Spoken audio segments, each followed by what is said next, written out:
Hello everybody from Plant Reviews, today 13th of September, and we'll talk now about one of the strangest or most bizarre succulents I own, and is Adromischus marianae red coral.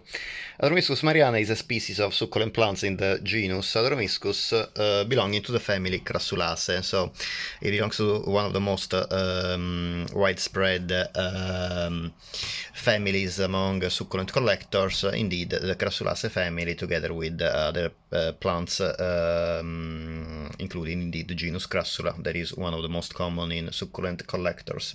It is a very variable species. It reaches about 10-15 centimeters tall. The succulent is perennial and basically forms short branches. As you can see, the branches are very short. It's a kind of sub-shrub, as I have read. It's a bit difficult to focus here, but as you can see, really the stems, the branches are very, very small, while the leaves are extremely big and quite rough in texture. They look like stone. I've read they look like dried raisins, but possibly more like dried plums, because they are actually quite big and fleshy as well. And in particular, in the red color variety, in the variety I own, the lower part of the branch is green, as well as the young leaves, as you can see. Yeah, it's better like this. While growing, the plant changes color in red. I believe the reddish color is more evident in full sun, as the condition I grow this plant. As I said, the leaves, as you can see, are very warty, very big, and very fleshy, quite hard. It is, as I said, really is. I don't think I have any other plant whose leaves resemble so much these dried plums, or actually kind of rough stones, really. To me, they really look like lava rocks or granite rocks in some of the beaches we have back in Italy, or there are obviously in other parts of the world. As you know, I am Italian, of Italian origin, and the leaves, they can grow up to 3.5 centimeters long. They are obviously very, as you can see, very fleshy. They are quite rounded, so it is a really unique appearance of this plant. It is obviously makes this plant very very much sought after by succulent collectors. I didn't see any other succulent plants with leaves of this kind. The flower stem is about, I would say, 10 centimeters tall. The flowers, as you can see, are tubular. They open sequentially, and the most of the flower is green, is a tubular flower that is green, while the petals at the top are kind of pinkish, as you can see, and I can't detect really any smell.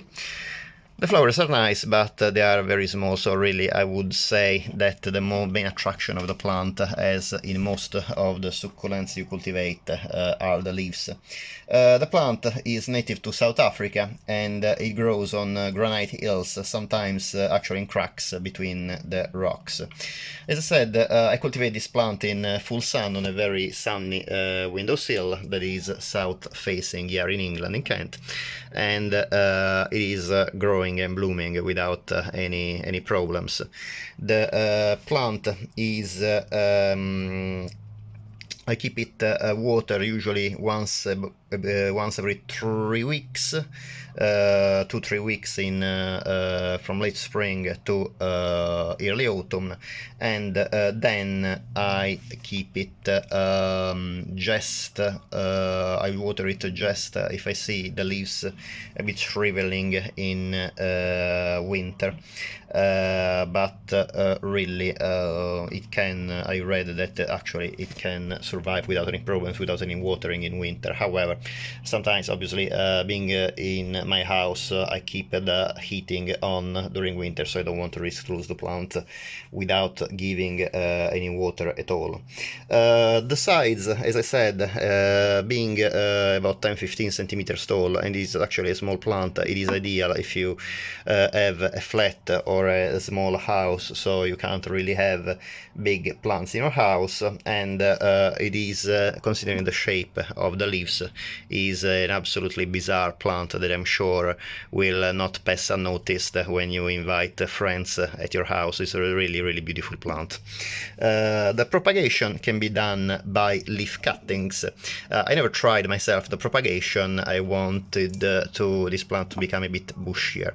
About the cultivation, I still cultivate it in the same pot where I bought this plant. Anyway, I found that this plant really requires the same potting mix of many other succulents and cacti, so very gritty, very well drained soil, full sun, and obviously when you water the plant, water it thoroughly and then let it dry completely in between waterings, and obviously please ensure that any leftover water, any water left in the saucer, is completely thrown away, because this plant can't really stand as many other succulents waterlogged conditions. I hope you enjoyed the video, and if you'd like to support my channel, it would be great if you can please subscribe. Obviously, if you would like to leave any comment, like for example any other information you would like about this plant or any other plant you see in my channel, please write it down below and I will try to get back to you as soon as possible. Thank you very much for watching, and hopefully I will see you next time. Bye.